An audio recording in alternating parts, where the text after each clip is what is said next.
Bon, alors, petit rattrapage, c'est l'action de grâce. Alors, ce matin, on parle sur l'action de grâce parce que Dieu nous a fait grâce à multiples reprises cette année. Mais on s'entend que ça ne devrait pas être juste une fois par année qu'on rend grâce au Seigneur, mais tous les jours de notre vie. Amen. Parce que les actions de grâce changent le mal de place. C'est vrai. Quand on vit une situation difficile, lorsqu'on décide de rendre grâce, tout change. Notre attitude change parce qu'on se rappelle tout ce qu'on a reçu, qu'on n'a pas mérité. Amen. Alors Dieu nous fait grâce et on doit lui rendre grâce, rendre la gloire à celui à qui il est dû. C'est ça le but des actions de grâce. Maintenant, le saviez-vous, petite parenthèse d'histoire, la première action de grâce au Canada fut en 1621. Ouh, c'est loin. C'est vraiment loin, hein? Moi, je n'étais pas loin encore. Je n'étais même pas un plan encore. Peut-être aux yeux de Dieu, oui, mais pas aux yeux de mes parents. Même mes parents n'étaient pas planifiés par leurs parents encore. On s'entend. 1621. Et la première action de grâce a été célébrée au Massachusetts et en Amérique du Nord par des pèlerins. Et c'était pour remercier Dieu pour la fin de la sécheresse et pour une récolte. Il y a l'agriculture là-dedans. Hein? Des agriculteurs, il faut qu'ils dépendent sur Dieu, en fait, parce qu'ils dépendent de la température. Il faut qu'il y ait de la pluie pour que les semences germent. Il faut qu'il y ait le soleil aussi. Mais il ne faut pas qu'il y ait trop de soleil, parce que s'il y a de la sécheresse, bonne chance pour que les semences poignent. Bonne chance aux racines. Parce qu'il y a juste trop de soleil, c'est trop sec, la terre s'assèche. Il faut qu'il y ait de l'eau. Et lorsqu'il y a un bon équilibre entre le soleil et l'eau, il y a une récolte abondante. Amen. Amen. Amen. Alors, on doit remercier Dieu. C'est tout. Il répond à nos besoins de base. Des besoins qui sont essentiels à notre vie. Et les pèlerins, ils remercient Dieu pour un besoin essentiel qui est la nourriture. Amen. Amen. Alors, Père éternel, merci. Merci parce que tu nous as tellement fait grâce. Seigneur, on veut te remercier, te rendre grâce, Seigneur, faire des actions de grâce ce matin pour qui tu es parce que tu es fidèle, mais aussi, Seigneur, pour tout ce que tu as fait dans notre assemblée. On est ici à l'Église ce matin, Seigneur, et dans la dernière année, tu as fait beaucoup de choses dans notre assemblée, mais aussi dans chacune de nos vies. Parce que, Seigneur, tu as été fidèle. Seigneur, ta parole dit que tu ne changes pas. Tu es constant. Et Seigneur, on te remercie parce que tu es constant. Tu ne changes pas. On peut te connaître aujourd'hui par ta parole parce que tu n'as point changé. Tu n'as pas changé. Aucunement. Seigneur, ce matin, je veux prier spécifiquement pour les cadets de la foi. Seigneur, pour ces enfants que nous avons eus. Seigneur, merci pour le passage de tous ces enfants ici dans notre assemblée. Merci pour le ministère des cadets de la foi que nous avons, qui a pu instruire ces jeunes enfants pour le temps qu'ils étaient avec nous. Seigneur, on sait que ce temps qu'ils étaient ici parmi nous n'a pas été en vain. Et Seigneur, on te remercie pour ces 7 enfants à venir dans notre assemblée. Seigneur, ils font déjà partie de notre assemblée. Et Seigneur, par la foi, on te remercie pour leur arrivée, pour les bébés à naître, Seigneur, pour ceux qui vont être conçus, Seigneur, et pour ceux qui vont venir s'installer au Québec avec leurs parents. Pour ceux qui sont déjà au Québec et qui vont retourner dans la maison avec les parents. Seigneur, on te remercie pour chacun d'entre eux. Tu les connais tous respectivement, Seigneur, et tu sais qu'ils font partie de notre assemblée. Seigneur, les parents sont ici, alors ils nous appartiennent.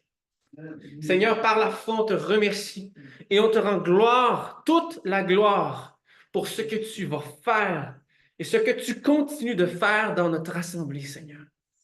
Merci pour cette nourriture spirituelle. Merci pour ta parole, Seigneur, qui est vivante dans notre assemblée, dans nos vies. C'est avec beaucoup d'action de grâce et de reconnaissance ce matin qu'on te rend la gloire, qu'on te remercie pour cette prédication ce matin, Seigneur. Que nos cœurs soient des terres fertiles pour recevoir ta parole ce matin. Que nous soyons instruits, Seigneur. Au nom de Jésus. Amen. Amen. Amen. Les actions de grâce. Les actions de grâce sont partie intégrale de la vie du chrétien. Amen. Et c'est ce qu'on va voir ce matin. Les actions de grâce sont une démonstration de notre foi. Amen. Et ça fait partie de la vision de notre Église. On peut l'afficher à l'écran. Ah! Merci à notre cher technicien de son. Fonctionne bien. Bon. À Saint-André, l'Église évangélique d'Obstination, voici la vision. Les EPN, l'Église évangélique d'Obstination, notre vision est d'instruire, de grandir et de produire une assemblée remplie de l'Esprit Saint, marchant par la foi en la parole de Dieu. Amen. Et ce matin, on va explorer une facette de marcher par la foi. Et ça a été toutes les autres parties super importantes de notre vision, notre énoncé de vision de notre assemblée. Mais on va explorer ce matin les actions de grâce, comment ils sont une démonstration de notre foi.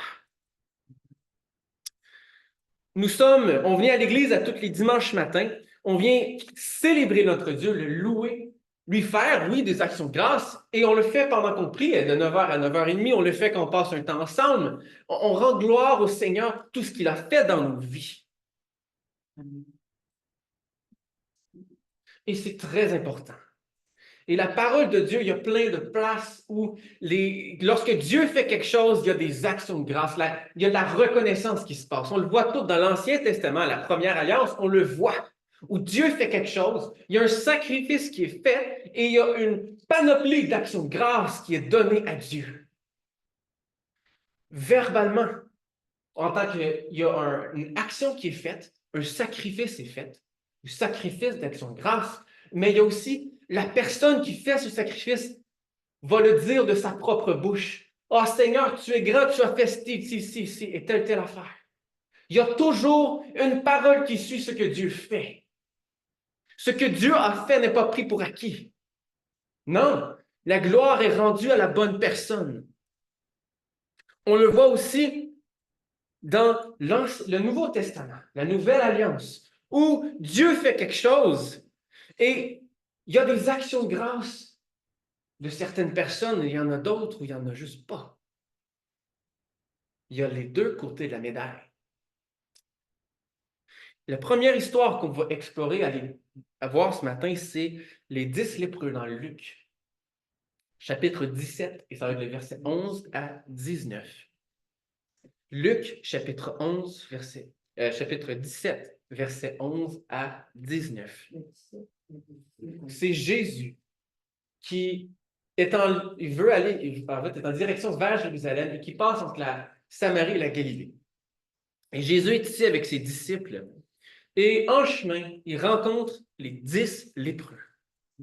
Verset 11 du chapitre 17. Jésus, se rendant à Jérusalem, passait entre la Samarie et la Galilée. Comme il entrait dans un village, 10 lépreux vinrent à sa rencontre. Se tenant à distance, ils élevèrent la voix et dirent « Jésus, Maître, aie pitié de nous. » Dès qu'il les eut vus, il leur dit « Allez vous montrer au sacrificateur. » Et pendant qu'ils y allaient, il arriva qu'ils furent guéris. Jésus a simplement donné une instruction et eux autres se sont virés de bord, se sont dirigés vers le sacrificateur, en quelque soit une démonstration d'une foi quelconque, de la foi en Jésus, et ils étaient guéris. Seulement un d'entre eux, se voyant guéri, a constaté qu'il était guéri, il ne s'est même pas rendu au sacrificateur encore, a constaté qu'il était guéri, revint sur ses pas, glorifiant Dieu à haute voix. 1 sur 10 est revenu sur ses pas, glorifiant Dieu de ce qu'il avait fait dans sa vie, de ce miracle qui venait de se produire dans sa vie. Glorifiant Dieu à haute voix, il tomba sur sa face aux pieds de Jésus et lui rendit grâce. C'était un Samaritain. C'était même pas un Juif, c'était même pas un Israélien. C'était un Samaritain. C'est l'épître de Luc ici. C'était un Samaritain.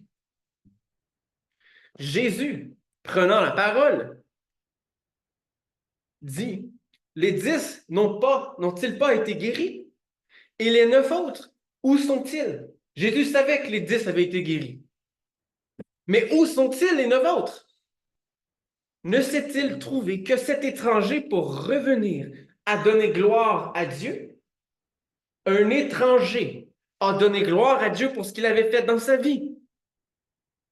Puis il dit, lève-toi, va, ta foi t'a sauvé. Amen. Il y a eu une démonstration de sa foi ici.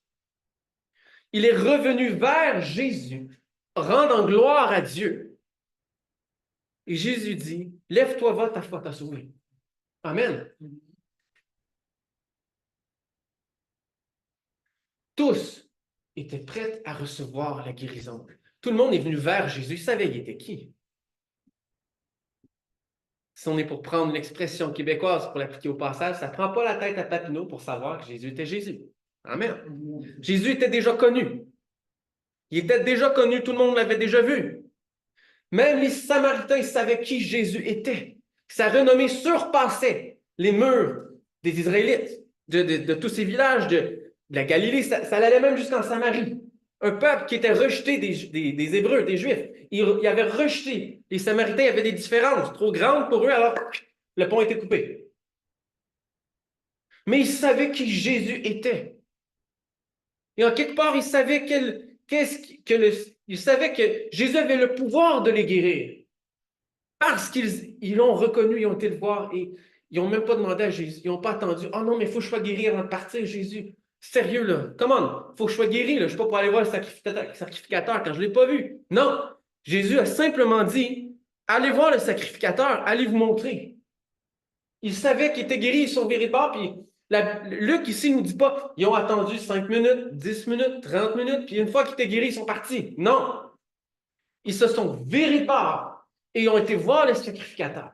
Puis en chemin, ils ont été guéris. Amen. Seulement un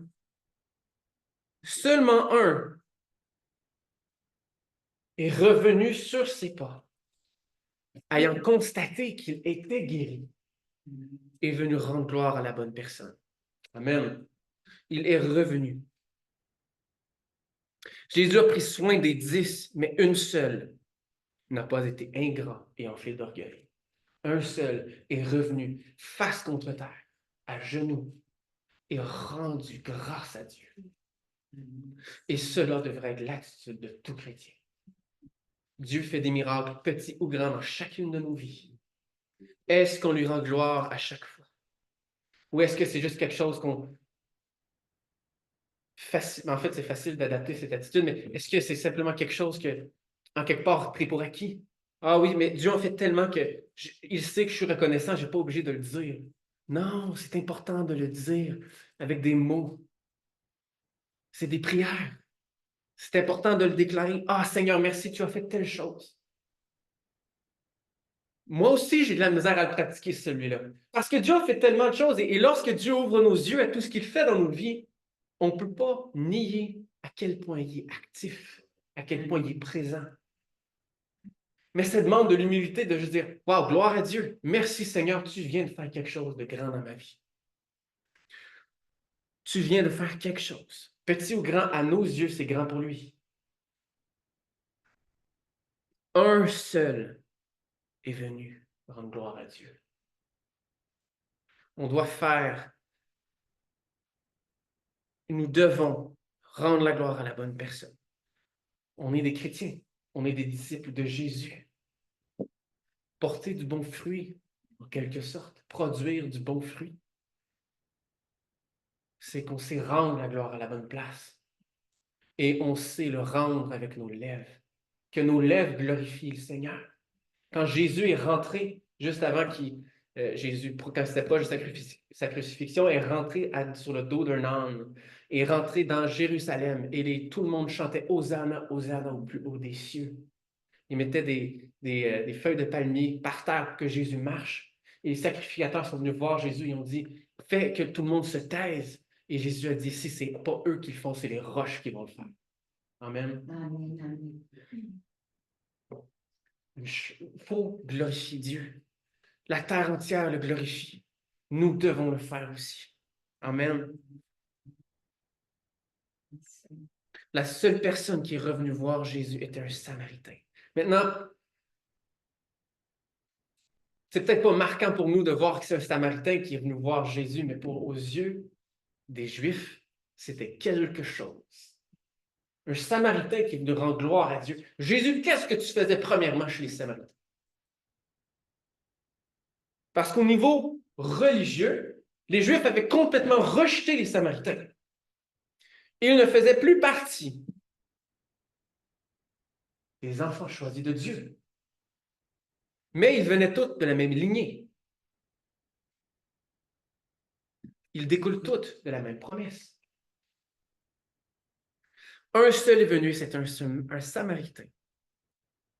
Si on retourne au verset 17 de Luc, chapitre 17, c'est Jésus ici prend la parole. Il dit, les 10 n'ont-ils pas été guéris? Et les 9 autres, où sont-ils? Ne s'est-il trouvé que cet étranger pour revenir et donner gloire à Dieu? Jésus n'est pas stupide. Ne s'est-il trouvé que cet étranger pour revenir et donner gloire à Dieu? Cet étranger l'a fait et les enfants d'Israël ne l'ont pas fait. Puis il lui dit, lève-toi, va, ta foi t'a sauvé. Cet homme qui est venu rendre la gloire à la bonne place, rendre grâce à Dieu pour ce qu'il a fait dans sa vie. Jésus n'est pas en train de dire, retourne chez toi, parce que ta foi t'a guéri, ou parce que tu as été guéri, c'est correct, j'ai compris le retourne chez toi. Correct. Non, non, ta foi t'a sauvé. Deux volets à la fois. L'action de grâce ici, si on regarde à la fois dans l'optique de l'action de grâce, l'effet, la place que ça a dans la foi, c'est qu'on rend grâce à Dieu pour ce qu'il a fait dans nos vies. On peut aussi lui rendre grâce pour ce qu'il va faire dans nos vies. Si on va dans Hébreu, on voit ce que la foi est. Amen. Amen.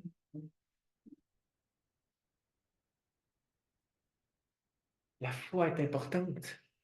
La foi est une démonstration. Les actions de grâce sont une démonstration de notre foi.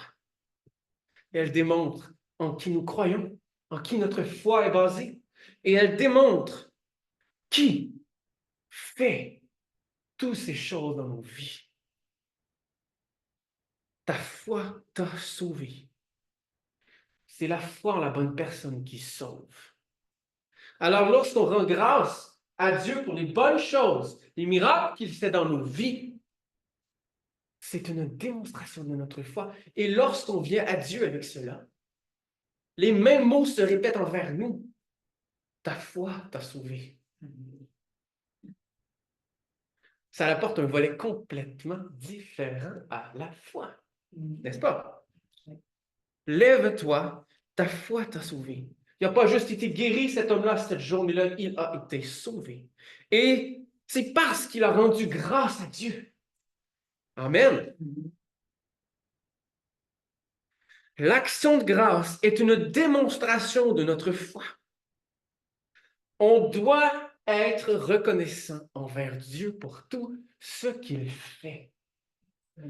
Cet homme n'a pas juste pris pour acquis ce miracle et dit « Ah, merci Seigneur, je suis guéri. » Dans sa tête, bien sûr, je viens de le dire à votre, mais il a simplement dit dans sa tête et il a été parti. Il n'a pas juste dit « Ah non, je suis déjà guéri par la foi, je n'irai pas voir le sacrificateur. Moi, je suis guéri. » Non. Il n'y a jamais, Luc ne nous dit pas s'il a été voir le sacrificateur, mais peu importe, lui avait déjà vu qu'il était guéri et il a simplement été voir Jésus, celui qui l'a guéri. Jésus est Dieu. Il a été voir l'homme à la source, la personne à la source de la guérison. Et il a été sauvé. Nous devons aller voir la personne à la source de la guérison. Et ce Samaritain est le bon exemple de l'importance, nous démontre l'importance de le dire à voix haute, de rendre gloire à Dieu pour ce qu'il fait dans nos vies. C'est une démonstration de notre foi. On démontre notre foi par les actions de grâce pour tout ce que Dieu fait dans nos vies, que ce soit dans des temps de prière, que ce soit en public. Rendons grâce à Dieu. Dieu ne se gêne pas de nous guérir en public, de faire des choses dans nos vies en public ou en privé ou n'importe où. Alors pourquoi on devrait se gêner de lui rendre gloire n'importe où est-ce qu'on... Amen? Amen. Ça doit faire partie intégrale de notre vie. Paul aussi, il va parler de rendre gloire à Dieu, d'être reconnaissant. Et lui, il va vraiment venir relier ici la prière et les actions de grâce. 1 Thessaloniciens, chapitre 5, versets 16 à 18. Paul ici parle aux Thessaloniciens. Il dit « Soyez toujours joyeux, priez sans cesse, rendez grâce en toutes choses, car c'est à votre égard la volonté de Dieu en Jésus-Christ. » C'est la volonté de Dieu en Jésus-Christ que nous soyons toujours joyeux, que nous prions sans cesse et qu'on rende grâce en toutes choses. Paul n'écrit pas ses lettres aux Thessaloniciens ou toutes ces lettres que Paul a écrites. Il ne les écrit pas justement pour les flatter dans le sens du poil, en bon québécois. Il est en train de leur dire ici, peu importe le contexte, peu importe ce que vous vivez, peu importe les combats que vous avez, priez sans cesse et rendez grâce en toutes choses. Il n'a pas simplement dit rendez grâce quand tu files bien. Rendez grâce quand tu te sens joyeux. Rendez grâce, je ne sais pas, moi, quand tu as envie de faire du jogging, de courir, d'être joyeux quand il fait soleil. Non, rendez grâce quand il y a une tempête dehors. Rendez grâce quand tu es pogné en dedans, puis tu ne peux pas sortir parce qu'il y a une tempête dehors. Puis même si ça te tente de sortir, rendons grâce au Seigneur sans cesse et prions sans cesse. Car c'est à votre égard la volonté de Dieu en Jésus-Christ. Notre foi est en Jésus-Christ. On doit prier sans cesse et rendre grâce en toutes choses. Colossiens, chapitre 3, verset 15. Et que la paix de Christ, à laquelle vous avez été appelés pour former un seul corps, règne dans vos cœurs.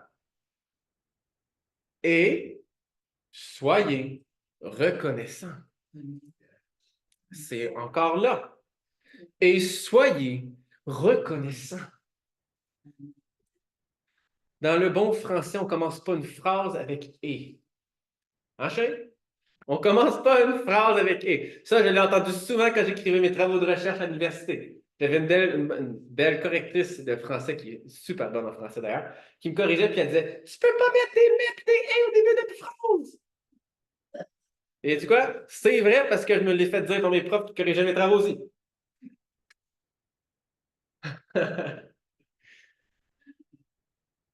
Rendons grâce à Dieu en toutes circonstances, en toutes choses. Et soyez reconnaissants. Au ciel, on va pouvoir aller voir Paul et dire « Tu peux pas commencer ta phrase avec un « et ». Mais on a compris le message, Paul. Il précise et souligne à une deuxième église ici l'importance d'être reconnaissant. Mais les versets ne sont pas pareils. Colossiens, il parle, il dit d'être reconnaissant après avoir dit de former un seul corps. Ouch!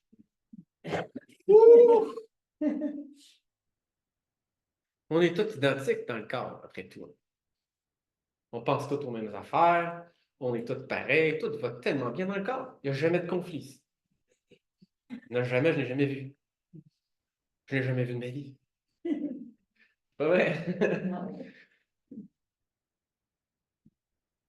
faire former un seul corps parce qu'on est tous différents, on a tous différents dons, on a tous différents talents. Ça crée des effritements, ça crée des frictions, ça fait des conflits. On peut dire amen, c'est correct.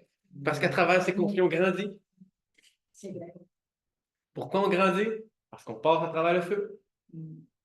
Parce qu'il y a une étincelle qui se fait, puis quelque chose est corrigé. Ça demande un effort.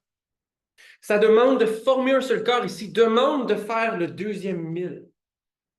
Ça demande d'aller plus loin et pas de se fier à nos propres désirs de la chair, si on veut, mais de se soucier des désirs de l'Esprit, du Saint-Esprit. L'homme nouveau que Dieu a placé en nous lorsqu'on est venu à Jésus-Christ. Lorsqu'on a confessé de notre bouche que Jésus-Christ est notre Sauveur et que nous croyons qu'il est mort et ressuscité à la croix pour tous nos péchés. On le dit à voix haute. Ah, ça revient encore. Oui. On le dit à voix haute et on le confesse de notre langue, de notre bouche. Et former un seul corps. On rentre dans le corps après qu'on est venu au Seigneur et là, on réalise que c'est pas tout parfait. C'est pas tout parfait. Après tout, l'Église est formée d'êtres humains, avec une conscience, avec des émotions, avec des défauts, avec des qualités aussi. Merci. On est tous appelés à former un seul corps et à être reconnaissants pour tout ce que Dieu fait dans son corps. Amen. Faire partie d'une assemblée, faire partie et former un seul corps demande du travail. Nous sommes dans ce monde, mais nous ne sommes pas de ce monde. Ça veut dire qu'on est des êtres humains que, oui, on se laisse influencer par ce monde. Oui, la nature pécheresse, on la combat, la chair, on la combat, les désirs de la chair, on les combat. On n'est pas insensible au monde dans lequel nous vivons. C'est une réalité à laquelle tout chrétien doit faire face. Mais Dieu fait continuellement de grandes choses dans nos vies. Et on ne doit pas prendre une journée par année pour souligner toutes ces actions de grâce qu'on devrait souligner tous les jours de notre vie. Soyez reconnaissants. Former un seul corps, nous avons été appelés à faire cela. Alors même dans le corps de Christ ici, il doit y avoir présence d'action de grâce. Même quand ça ne nous tente pas. D'ailleurs, des actions de grâce tournent la situation. Soyez toujours joyeux. On voit ça dans 1 Thessaloniciens 5, 16 à 18. Dans Colossiens 3, 15, on parle de la paix de Christ. Dans laquelle on a été appelé à former un seul corps. Mais pour que ce combat de la paix ici, il faut se battre pour la paix. Parce qu'en tant qu'humain, on dirait qu'on est né pour faire des conflits. Alors, la paix ici, former un seul corps dans la paix et être reconnaissant. Lorsqu'on est reconnaissant malgré un conflit, l'attitude change. C'est plus la même attitude qui règne quand il y a un conflit et qu'on met pause sur le conflit, qu'on décide de donner des actions de grâce. C'est drôle comment que le conflit, finalement, on dirait qu'il disparaît. Il est plus là. C'est pas parce qu'il n'y en a pas eu un. Non, c'est parce qu'on décide de rendre grâce et de voir tout ce que Dieu a fait dans nos vies qu'on n'a pas mérité. Il a fait des actions de grâce dans nos vies et on lui rend grâce pour ça. On lui est reconnaissant pour tout ce qu'il fait et on se rappelle à quel point on n'a rien mérité.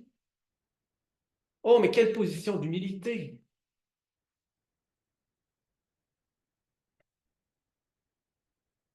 Paul précise et encourage d'être constamment reconnaissant.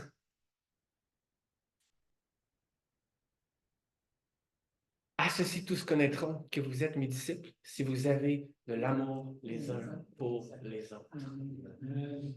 Je sais que je n'ai pas mis le verset, j'ai plein d'inspirations qui me viennent à court ici, sur le moment, mais l'amour de Dieu est présent lorsque les actions de grâce commencent à se taire, puis ça demande un effort.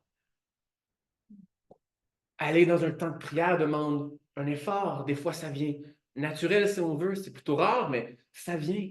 Et il y a d'autres fois où ça demande un effort, mais on dit que quand on se met dans la présence de Dieu, on commence à le remercier pour tout ce qu'il fait dans nos vies. On commence à vraiment à lui rendre gloire, à lui donner toute la gloire. Ah là, le temps de prière, il... oh, là, ça change la donne. Et on rentre en la présence de Dieu et Dieu est parmi nous. Dieu veut entendre de nos bouches ce qu'il fait. Il faut persévérer dans la prière. La prière est importante ici dans les actions de grâce. Prier sans cesse, persévérer dans la prière, faire partie d'un corps. Il faut être uni. Quand la tête décide quelque chose puis que la main fait d'autres choses, c'est pas un corps très uni. Au niveau neurologique dans la tête, même quand on bouge le bras, il y a un message qui est déjà envoyé, puis que le bras, il bouge. Il suit les commandes du cerveau. Jésus est la tête de l'Église. Soyons reconnaissants pour ce qu'il fait. Ce qu'on déclare, les actions de grâce qu'on déclare ont un impact. Même au niveau de notre tête. Je parle en tant qu'être humain. Au niveau neurologique, ils ont un impact. Ça crée de la joie. Amen. Il y a une puissance dans la reconnaissance et c'est la puissance de la foi.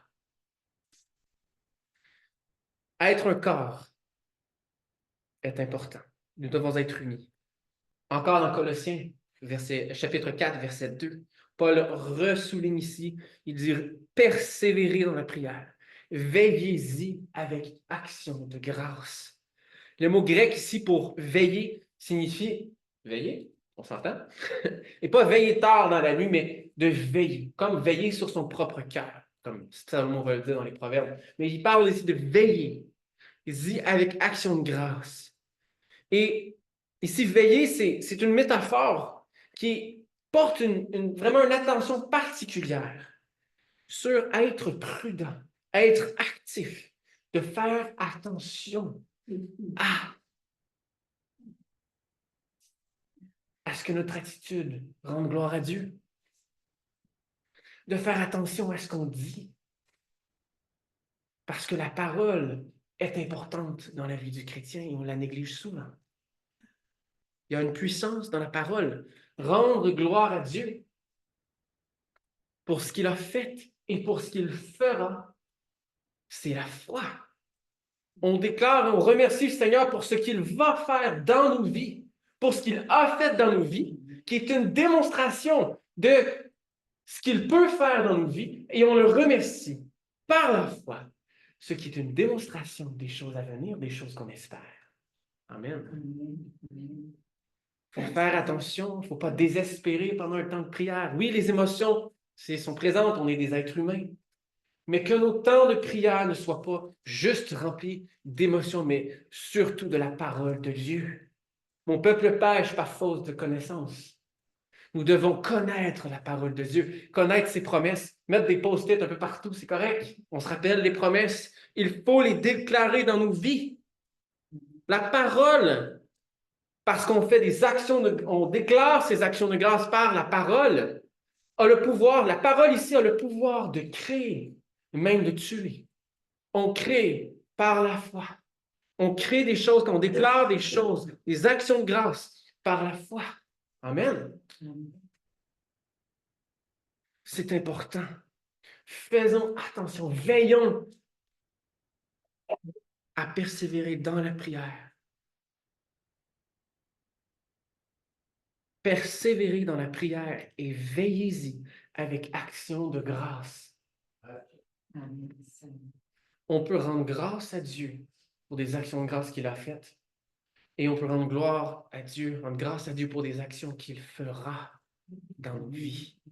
Maintenant, ça nous est tous déjà arrivé de rendre grâce à Dieu et qu'il n'y a rien qui aboutit. Ou du moins pas dans le temps que nous, on était. On s'entend? Dieu n'est pas dans le temps, nous le sommes. Mais ça ne veut pas dire que les promesses de Dieu ne sont pas bonnes pour nos vies. Persévérez dans la prière et veillez-y avec action de grâce. Quand quelque chose ne se produit pas, c'est facile de désespérer dans les temps de prière. Dis, Seigneur, aie pitié de nous. Mais veillez-y avec action de grâce. On veille à la persévérance dans la prière par des actions de grâce. Lorsqu'on rend grâce à Dieu dans ces temps de prière, l'atmosphère change, l'attitude change.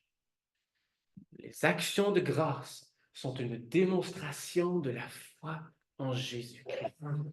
Amen. Alors, on doit faire attention. On doit veiller sur nos temps de prière et à la persévérance qu'on porte dans nos temps de prière et de ne pas lâcher le bâton, lâcher le morceau. Amen. Alors, c'est un encouragement ici de rendre grâce à Dieu pour ce qu'il a fait, de le déclarer de nos propres bouches. Et lorsqu'on constate ce qu'il fait dans nos vies, alors de le déclarer de nos bouches.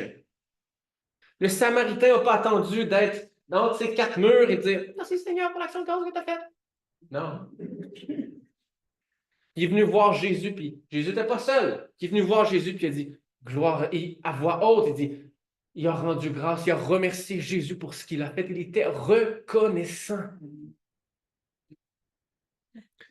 Le témoignage qu'on porte face à ce que Jésus fait dans nos vies a une puissance rattachée. Il y a une puissance dans cette déclaration qu'on fait de ce que Dieu a fait dans nos vies. Ça fait naître l'espoir chez ceux qui peuvent ressentir un peu de désespoir ou ceux qui sont dans le monde qui vivent du désespoir. C'est de l'espoir. Ah, moi, je rends grâce à Dieu. Parce qu'on priait pour des enfants, il y en a 2 qui s'en viennent, en fait, il y en a 7 qui s'en viennent. 2 qui vont naître, les autres qui vont venir. Amen. Alors, on gloire au Seigneur pour ces choses-là. Oh, il y a de l'espoir qui renaît. Quand on rend gloire au Seigneur, lorsque le corps rend gloire au Seigneur pour ce qu'il fait, la renommée du Seigneur s'accroît. Elle grandit. Amen. Soyons une Église qui rend grâce à Dieu sans cesse pour ce qu'il fait dans notre assemblée, ce qu'il fait dans nos vies. Parce que ce que Dieu fait dans nos vies est une démonstration de ce qu'il peut faire dans le corps de Christ aussi. Et ce qu'il fait dans le corps de Christ démontre ce qu'il peut faire à l'extérieur de l'Église, des 4 murs de l'Église. Amen. C'est un témoignage et il y a une puissance dans le témoignage que nous donnons de ce que Dieu fait dans nos vies. Et ces actions de grâce sont importantes. La foi, les actions de grâce est une démonstration de la foi. Amen. Elle est une démonstration de notre foi. C'est un Samaritain qui est venu voir Jésus, qui est retourné voir Jésus. Tout le monde a entendu parler de Jésus en quelque part. Tout être humain cherche quelque chose à glorifier, quelque chose à louer. Même ceux qui ne savent même pas ce qui Jésus est. Et dans ma génération, peut-être celle en dessous, il y en a plein qui ne savent pas c'est qui Jésus. C'est très vague, ou peu importe, mais au Québec, dû à certains événements, la Révolution tranquille, si on veut, l'Évangile n'a pas été discuté dans les maisons pour un bon bout. Alors, il y a plein de jeunes qui ne savent aucunement qu'est-ce que la foi. mais il y a une recherche de quelque chose. Il y a un vide à combler. Et ça, c'est dans toutes les générations. Et chaque génération a essayé de combler ce vide de différentes manières. La foi nous donne un objectif. La foi nous comble en Jésus-Christ. Jésus-Christ est la foi. Maintenant, voici deux manières où on peut pratiquer ces actions de grâce. À part juste dire merci Seigneur pour ce que tu as fait, parce que celle-là, je pense qu'elle est assez évidente. On s'entend. La première chose, c'est de fuir l'homme égoïste. Donc, fuir la chair, si on veut. Et on peut tourner dans 2 Timothée, chapitre 3, versets 1 à 15. 1 à 5, excuse. J'ai rajouté un 1 ici. C'est Paul qui écrit une lettre à Timothée ici. Verset 1. Sache que dans les derniers jours, il y aura des temps difficiles. Car les hommes seront égoïstes, amis de l'argent, fanfarons, hautains, blasphémateurs, rebelles à leurs parents, ingrats, irréligieux, insensibles, déloyaux, calomniateurs, intempérants, cruels, ennemis des gens de bien, traîtres, emportés, enflés d'orgueil, aimant le plaisir plus que Dieu, ayant l'apparence de la piété, mais reniant ce qui en fait la force. Éloigne-toi de ces hommes-là. Oh, mais ça, c'est une instruction assez claire, merci. Éloigne-toi de ces hommes-là. Ces hommes remplis d'orgueil, ces hommes ingrats, ceux qui ne rendent pas grâce à la bonne place, ils le prennent pour eux, enflés d'orgueil, aimant le plaisir plus que Dieu, ayant l'apparence de la piété, mais reniant ce qui en fait la force. Ouh. Reniant ce qui en fait la force de la piété. Croyez-le ou non, c'est pas rare qu'on peut rencontrer ces attitudes même à l'intérieur de l'Église. C'est un danger qui guette le chrétien. Tout disciple de Jésus doit faire attention et fuir, de s'éloigner de ces hommes-là. Pourquoi s'éloigner de ces hommes-là? Parce que tu deviens comme ceux avec qui tu te tiens. C'est un dicton en anglais, là, je l'ai traduit, but you become who you hang out with. Tu deviens comme ceux, de fond, comme tes amis. Parce que c'est l'influence qui rentre en jeu ici. Et tranquillement, on s'ajuste. L'être humain, le corps, est en constant ajustement. On est constamment en train de s'ajuster à telle réalité, à telle affaire. Le corps s'ajuste. La tête s'ajuste. Notre cerveau s'ajuste. Notre corps physique s'ajuste. L'homme nouveau s'ajuste.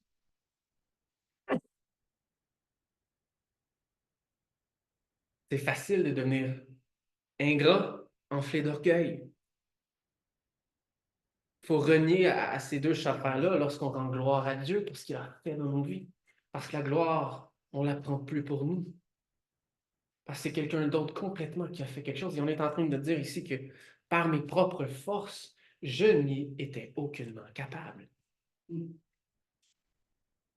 On aime mériter ce qu'on gagne, ce qu'on a, ce qu'on mérite. Mais la réalité, c'est qu'en Jésus, on ne mérite rien. On reçoit tout par la grâce et c'est des actions de grâce que Dieu fait à notre égard, qu'on accepte. Et souvent, on accepte et ça l'arrête là. Ça l'arrête simplement là et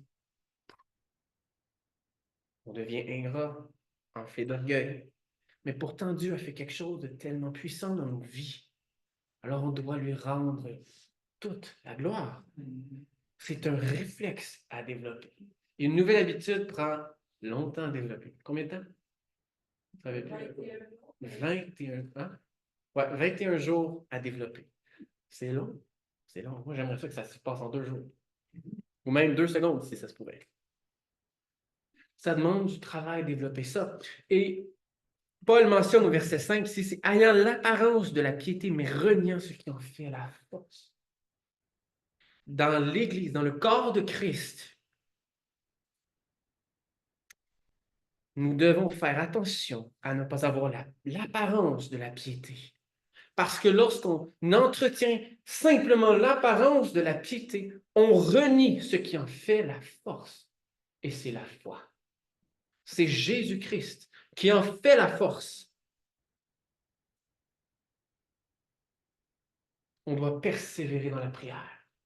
On doit rendre gloire, remercier Dieu, veiller sur la prière, persévérer dans la prière et y veiller en rendant grâce à Dieu pour ce qu'il fait dans nos vies.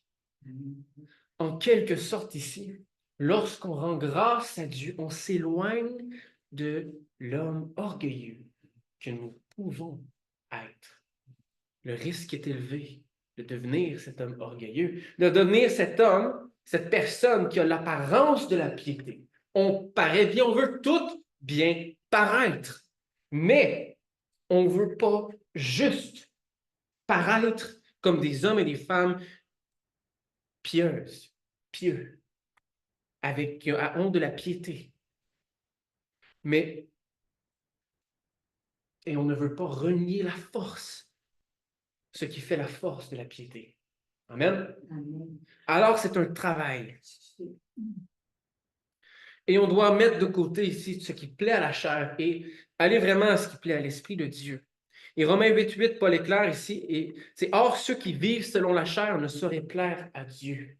Soit tu plais à la chair, soit tu plais à Dieu. » Ça finit là. C'est clair et précis. Nous sommes des disciples de Dieu et nous devons marcher en cette direction. Et le deuxième aspect, deuxième chose, c'est ne pas prendre ce que nous avons pour acquis.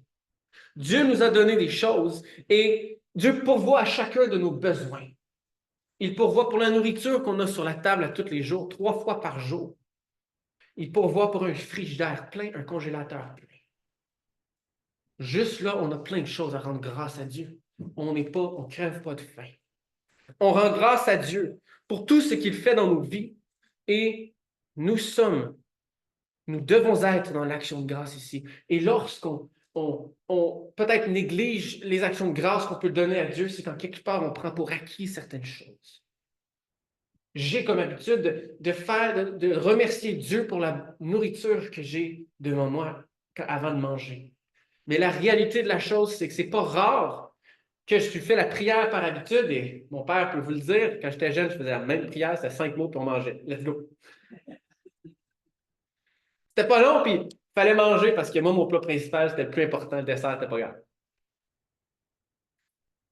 Mais la nourriture est importante, et on doit se nourrir, ça fait partie de nos besoins de base, et Dieu pourvoit pour ça. Il pourvoit pour qu'on soit capable de se lever le matin pour gagner notre pain, pour gagner de l'argent, qui pourvoit, qui fait en sorte qu'on peut se payer de la nourriture à manger, qu'on peut payer un toit. On peut se payer un toit, un appartement, un toit, une maison. On n'est pas sous la pluie. On peut se payer un auto, on peut se payer des affaires avec l'argent que Dieu nous donne. Et c'est par la grâce de Dieu que nous l'avons. Tout ce que nous avons est une grâce de Dieu. Amen. Alors, ce matin, c'est vraiment un appel à rendre grâce à Dieu pour tout ce qu'il fait. 1 Chronique, chapitre 29, versets 13 à 14, juste avant de conclure. C'est David qui fait un éloge ici, ou c'est pas peut-être pas David, c'est les chroniques ici. Alors, c'est des choses qui ont été écrites et qui sont déclarées ici devant la nation d'Israël. Et au verset 13 du chapitre 29, « Maintenant, ô notre Dieu, nous te louons et nous célébrons ton nom glorieux. Car qui suis-je et qui est mon peuple pour que nous puissions te faire volontairement ces offrandes? Tout vient de toi et nous recevons de ta main ce que nous t'offrons. » Ce qu'on donne à Dieu, c'est ce qu'il nous a déjà donné. Ce n'est pas nouveau pour Dieu ce qu'on lui donne. Aucunement. On lui redonne ce qu'il nous a donné. Alors tout ce qu'on a ne vient pas de nous et doit lui revenir. La grâce, la gloire doit lui revenir. Nous devons le dire de nos voix. Alors, qu'est-ce qu'on a vu ce matin? L'action de grâce doit faire partie intégrale de notre foi, de notre vie. Si on veut grandir dans notre foi, avoir une foi qui grandit et qui est ferme, de plus en plus ferme, on doit déclarer ces actions de grâce, les actions de grâce que Dieu a faites dans nos vies, et on doit déclarer les actions de grâce que Dieu va faire dans nos vies. Deux volets à ce que l'action de grâce fait au niveau de la foi, à ce qu'elle démontre de notre foi. Lève-toi, ta foi t'a sauvé, c'est ce que Jésus va dire au Samaritain qui s'est tourné de bord et a été voir Jésus. Alors soyons cet homme qui se tourne de bord et qui va voir Jésus, qui lui rend grâce, rend gloire pour tout ce qu'il fait dans nos vies.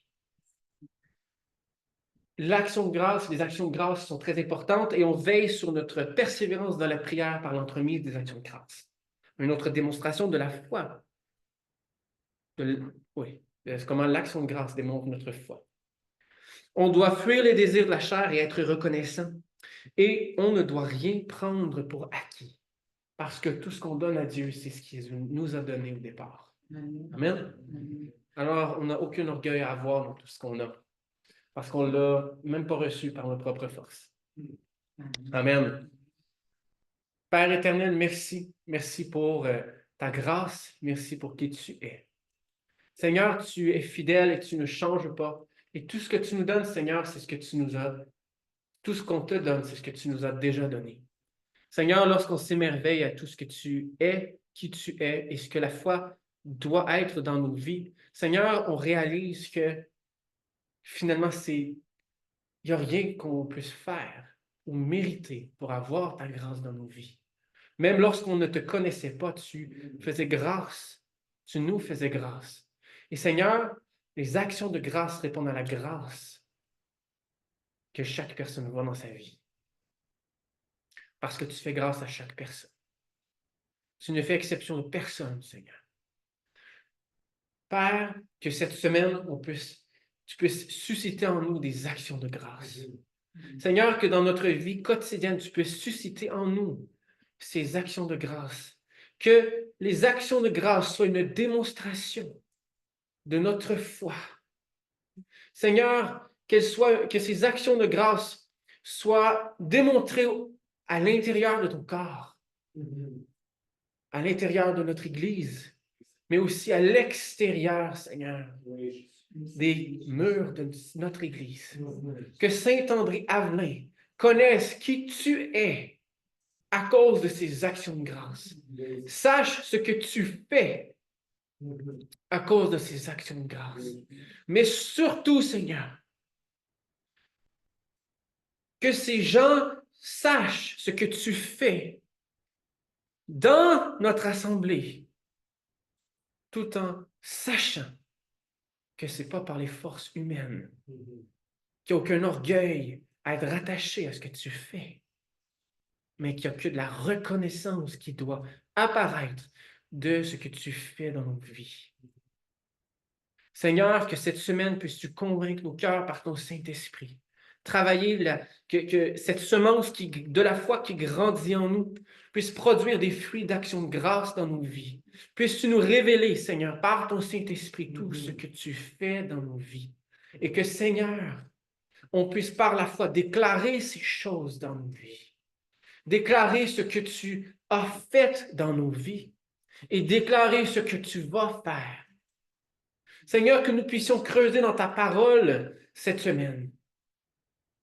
Que tout ce qu'on voit qui est dans ta parole, que nous le déclarions dans nos vies en tant qu'action de grâce, sachant que tu le feras. Parce que Seigneur, si c'est dans ta parole, tu le feras. Ta parole est puissante et a une puissance qu'on ne peut comprendre en tant qu'être humain. Seigneur, merci de nous bénir. Merci pour ces actions de grâce qui seront présentes dans nos vies et qui rendront témoignage de notre foi dans notre congrégation, dans notre communauté, Seigneur. Que ton nom soit glorifié. Au nom de Jésus. Amen.